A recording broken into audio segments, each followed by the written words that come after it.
പ്രിയപ്പെട്ട സുഹൃത്തുക്കളെ, ഈ കഴിഞ്ഞ നിയമസഭാ തെരഞ്ഞെടുപ്പിൽ അടപടലം പൊളിഞ്ഞുള്ള സി പി എമ്മിൻ്റെ പപ്പും കൂടെയും ജനങ്ങൾ പറിച്ചു കളഞ്ഞല്ലോ. കഴിഞ്ഞ 10 വർഷം ഒരു ഏകാധിപതിയെ പോലെ കേരളം ഭരിച്ച പിണറായി വിജയൻ എന്ന പുലി ഇപ്പോൾ എലിയായി മാറിയല്ലോ. ഇപ്പോൾ ആർക്കോ വേണ്ടി ഓക്കാനിക്കുന്നത് പോലെ ഓരോ ദിവസവും എന്തൊക്കെയോ വന്നിട്ട് ആരൊക്കെ എഴുതി കൊടുക്കുന്നത് ഈ പറഞ്ഞ പോലെ ഹാഫ് ഹാർട്ടഡായിട്ട് വായിച്ചിട്ട് എഴുന്നേറ്റ് പോകുന്ന വിജയനെ നമ്മളിപ്പോൾ കണ്ടുകൊണ്ടിരിക്കുകയാണല്ലോ. നിയമസഭയിൽ സഹപ്രവർത്തനം തന്നെ എഴുന്നേറ്റ് വല്ലതും പറയൂ എന്ന് വരെ പറയേണ്ട നിലയിലേക്ക് ഗതികെട്ട് പോയിരിക്കുന്നു വിജയൻ എന്ന പിണറായി വിജയൻ. അപ്പോൾ ആ പാർട്ടിയുടെ തെരഞ്ഞെടുപ്പ് പരാജയത്തിൻ്റെ കാരണങ്ങൾ ഇപ്പോഴും ഇങ്ങനെ അന്വേഷിച്ച് പോയിക്കൊണ്ടിരിക്കുകയാണ്. സി പി എമ്മിൻ്റെ നേതാക്കന്മാർ കുഴിച്ച് പോവുകയാണ്. ഇപ്പോഴും അവർക്ക് എന്താ തോറ്റത്, എന്തുകൊണ്ട് തോറ്റു, എങ്ങനെ തോറ്റു എന്നുള്ളത് സംബന്ധിച്ചിട്ടുള്ള കൃത്യമായ വിവരമൊന്നും ഇപ്പോഴും കിട്ടിയിട്ടില്ല. അതിൻ്റെ അടുത്ത ആഴ്ച എന്തോ വിപുലീകൃത സ്റ്റേറ്റ് കമ്മിറ്റി വിളിച്ചിട്ട് അവിടെ ചർച്ച ചെയ്യുമെന്നാണ് പറയുന്നത്. എന്താവും സംഭവിക്കുന്നതെന്നുള്ളത് സംബന്ധിച്ചിട്ടുള്ള ചില നിരീക്ഷണങ്ങളാണ് ഞാനിപ്പോൾ എൻ്റെ വീഡിയോയിലൂടെ ഞാൻ എൻ്റെ പ്രേക്ഷകരോട് ചർച്ച ചെയ്യാം. സുഹൃത്തുക്കളെ, അതിലെ പ്രധാനപ്പെട്ട ഒരു ഘട്ടം 2026 ജൂലൈ 11, 13 തീയതികളിൽ നടന്നു. അന്ന് സി പി എമ്മിൻ്റെ ഒരു കേന്ദ്ര കമ്മിറ്റി യോഗം നടക്കുകയും അന്ന് കേരളത്തിലും ബംഗാളിലും എന്തുകൊണ്ട് തോറ്റു എന്ന് സംബന്ധിച്ച് വിശദമായി ചർച്ച നടത്തുകയും ചെയ്തു. ബംഗാളിൽ ഇനിയിപ്പം ഈ പറഞ്ഞ പോലെ വിശദമായ ചർച്ചയാണ് 2011 മുതൽ നടത്തിക്കൊണ്ടിരിക്കുന്നത്. 2011, 2016, 2016 കഴിഞ്ഞ് 21, 24 അങ്ങനെ 4 തെരഞ്ഞെടുപ്പ് കഴിഞ്ഞിട്ടും ഇങ്ങനെ ചർച്ച ചെയ്തിട്ടും ബംഗാളിൽ പാർട്ടിക്ക് എന്ത് പറ്റി എന്നുള്ളതിനെ കുറിച്ചിട്ട് അവർക്ക് മനസ്സിലായിട്ടില്ല. അവരിപ്പോഴും അവർ ചർച്ച ചെയ്തുകൊണ്ടിരിക്കുകയാണ്. അപ്പോൾ എന്തായാലും ഞാൻ അതിൻ്റെ വിശദാംശങ്ങളിലേക്ക് പോകുന്നില്ല. അതിപ്പോൾ എത്ര ചർച്ച ചെയ്ത് കഴിഞ്ഞാൽ അവിടെ പാർട്ടി ഇല്ല, അത് തിരിച്ചു വരികയില്ല, പറഞ്ഞിട്ട് കാര്യമില്ല. ഇവിടെ എന്തൊക്കെ സംഭവിച്ചു എന്നുള്ളത് സംബന്ധിച്ച് 2026 ജൂലൈ 11, 13 തീയതികളിൽ വളരെ വിശദമായി ചർച്ച ചെയ്തു. എന്ന് പറഞ്ഞു കഴിഞ്ഞാൽ ഏതാണ്ട് എനിക്ക് തോന്നുന്ന ഒരു കേരളത്തിൻ്റെ ചർച്ച സംബന്ധിച്ച് ഏതാണ്ട് ഒരു 1049 ഖണ്ഡികകളിലായി വിശദമായി അവർ ഈ പരാജയ കാരണങ്ങൾ ചർച്ച ചെയ്തു. അതിൽ പരാജയപ്പെടാനുള്ള രാഷ്ട്രീയ കാരണങ്ങൾ, പരാജയപ്പെടാനുള്ള ഭരണപരമായ കാരണങ്ങൾ, പരാജയപ്പെടാനുള്ള സംഘടനാപരമായിട്ടുള്ള കാരണങ്ങൾ എന്ന 3 ഭാഗങ്ങളായിട്ട് ചർച്ച നടന്നത്. അതാണ് ഈ പറഞ്ഞ പോലെ 13ാമത്തെ പാരഗ്രാഫ് മുതൽ 49ാമത്തെ പാരഗ്രാഫ് വരെ. അതാണ് 13 മുതൽ 49, 35ഓളം ഖണ്ഡികകളിലാണ് ഈ ചർച്ച അവർ നടത്തിയത്. ചർച്ച നടത്തിയെന്ന് മാത്രമല്ല, ആ ചർച്ച സി പി എമ്മിൻ്റെ വെബ്സൈറ്റിൽ അവർ പ്രസിദ്ധീകരിക്കുകയും ചെയ്തു. കാരണം പൊതുമണ്ഡലത്തിലുള്ളവർക്ക് അത് ബോധ്യമാകാൻ വേണ്ടി. അതാണ് ഇപ്പോൾ എൻ്റെ കയ്യിലിരിക്കുന്ന ഈ പേജ്. അതിൽ രാഷ്ട്രീയ കാരണങ്ങളാണ് 14ാമത്തെ പാരഗ്രാഫ് മുതൽ 29 പാരഗ്രാഫ് വരെ. അപ്പോൾ 15 ഖണ്ഡികകൾ രാഷ്ട്രീയ കാരണങ്ങളാണ്. 30 മുതൽ 32 വരെയുള്ളത് ഭരണപരമായിട്ടുള്ള കാരണങ്ങൾ, അഡ്മിനിസ്ട്രേറ്റീവ് ഫാക്ടേഴ്സ്. അതാണ് 30 മുതൽ 32 വരെ.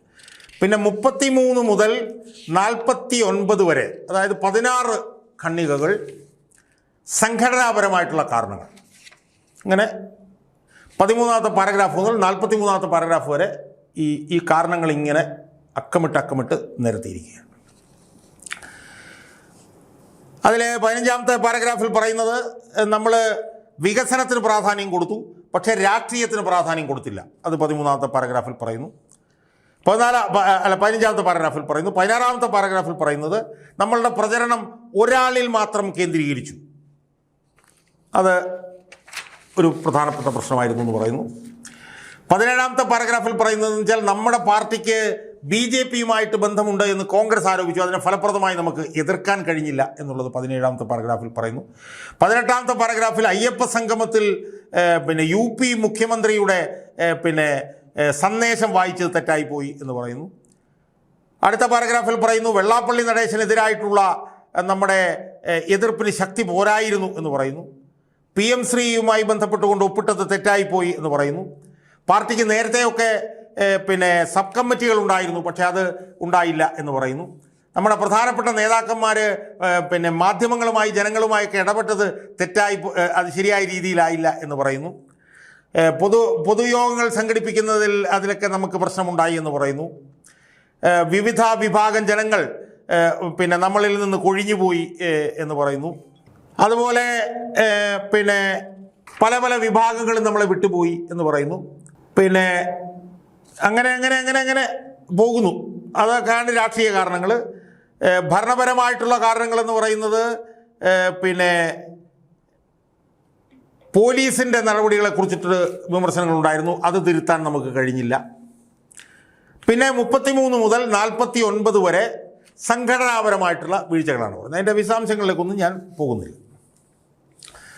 സുഹൃത്തുക്കളെ, എന്തായാലും ഈ 2026 ജൂലൈ 13 തീയതികളിൽ നടന്ന ആ കേന്ദ്ര കമ്മിറ്റിയിൽ വളരെ വിശദമായി കേരളത്തിൽ നടന്ന തെരഞ്ഞെടുപ്പിൽ CPM പരാജയപ്പെടാനുണ്ടായ കാരണങ്ങളെക്കുറിച്ചിട്ടുള്ള ചർച്ച നടന്നു എന്നുള്ളതിനകത്ത് യാതൊരു തർക്കവുമില്ല. അതാണ് ഞാനിപ്പോൾ പറഞ്ഞത്.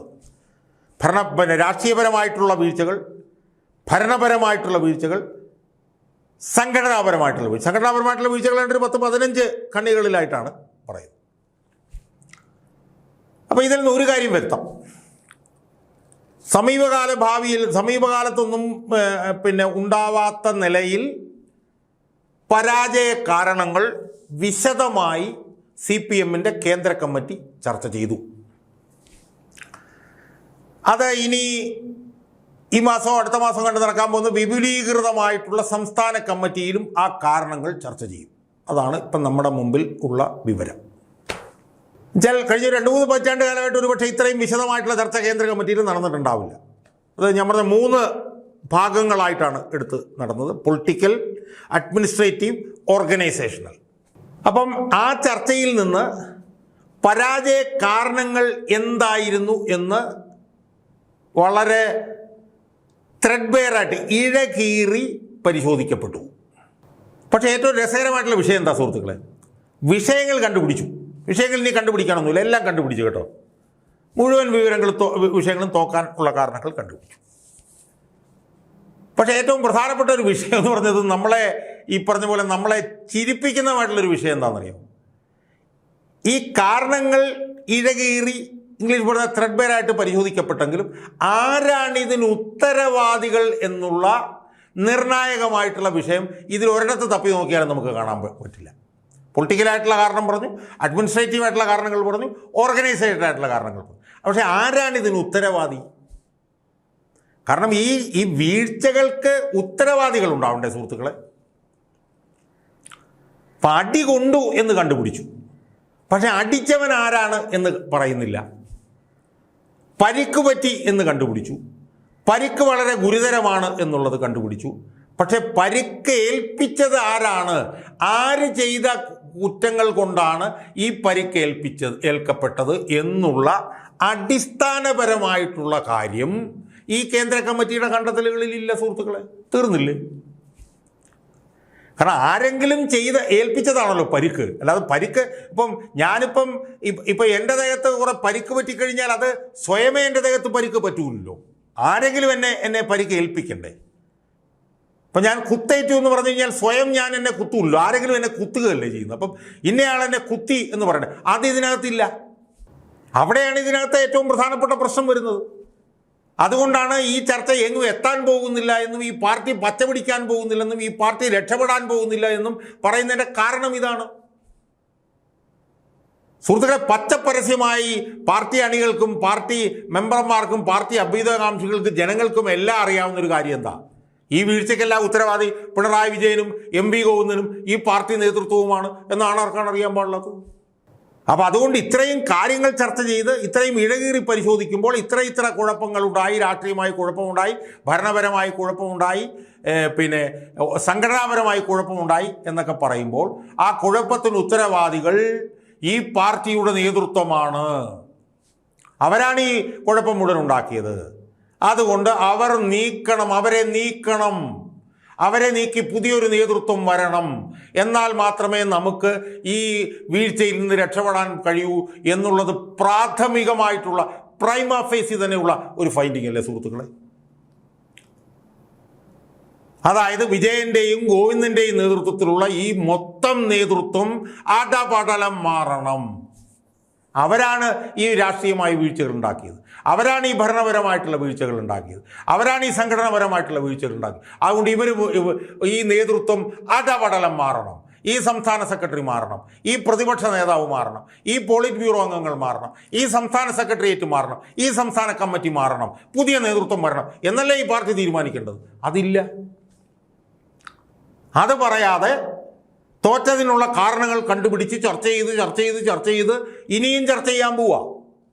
ഇപ്പോൾ ജൂലൈയും കഴിഞ്ഞ് ഓഗസ്റ്റായി, തെരഞ്ഞെടുപ്പ് നടന്നത് മെയ്യിലാണ്. മെയ് കഴിഞ്ഞു, ജൂൺ കഴിഞ്ഞു, ജൂലൈ കഴിഞ്ഞു, ഓഗസ്റ്റ് കഴിഞ്ഞു, എന്നിട്ടും ചർച്ചകൾ ഇങ്ങനെ തുടരുകയാണ്. അതുകൊണ്ട് ഞാൻ ഇതിൻ്റെ കൂടുതൽ വിശദാംശങ്ങളിലേക്കൊന്നും ഞാൻ പോകും. സുഹൃത്തുക്കളെ, ഒരു കാര്യം ഞാൻ പറയാം, ഇത് തീർന്നു. ഇനി ഇതിനെക്കുറിച്ച് നമ്മൾ ചർച്ച ചെയ്തിട്ട് ഒരു കാര്യമില്ല. ഇത് ചത്തു. ഈ CPM എന്ന് പറഞ്ഞ ഈ സംവിധാനം നിർഭാഗ്യവശാലെന്നേ ഞാൻ പറയൂ. അത് ചാവുന്നതിൽ സന്തോഷം കണ്ടുപിടിക്കുന്നവനല്ല ഞാൻ.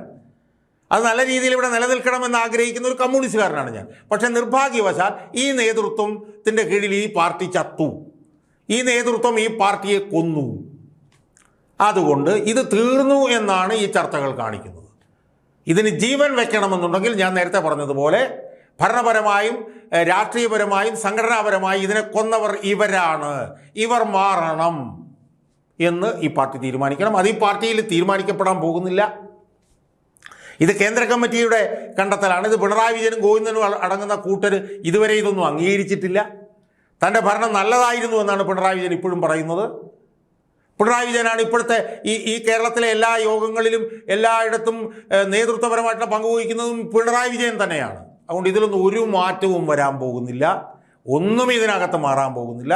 ആകെപ്പാടെ ഉണ്ടാകാൻ പോകുന്നത് എന്താണെന്ന് വെച്ചാൽ ഈ കേരളത്തിൽ CPM എന്ന് പറയുന്ന ഈ സംവിധാനം ചത്തുമലച്ചു എന്ന് മാത്രമാണ് ഇതിൽ നിന്ന് നമുക്ക് ഉണ്ടാകുന്ന നിരീക്ഷണം. ഈ കേന്ദ്ര കമ്മിറ്റിയുടെ റിപ്പോർട്ടിൽ നിന്നും അതിനുശേഷം ഇനി നടക്കാൻ പോകുന്നിട്ടുള്ള ചർച്ചകളിൽ നിന്നൊക്കെ നമുക്ക് മനസ്സിലാക്കാൻ പോകുന്ന ഇതൊക്കെയാണ്. അവിടെ ഇവിടെ ആരെങ്കിലുമൊക്കെ മാറ്റും, ചില്ലറ 5-6 പേരെയൊക്കെ മാറ്റി ഈ ഗോവിന്ദനും ഈ വിജയനും തന്നെ ഇതിനെ മുന്നോട്ട് കൊണ്ടുപോയി ഇതിൻ്റെ ശവസംസ്കാരം നടത്തും. ഇതിൻ്റെ ചരമഗീതം നമുക്കിനി എഴുതാം, ഇതിൻ്റെ ഒബിച്വറി നമുക്കിനി എഴുതാം എന്നുള്ള ഒറ്റ കാര്യം മാത്രമേ ഇനി നടക്കാനുള്ളൂ എന്നാണ് എനിക്ക് സൂചിപ്പിക്കാറുള്ളത്.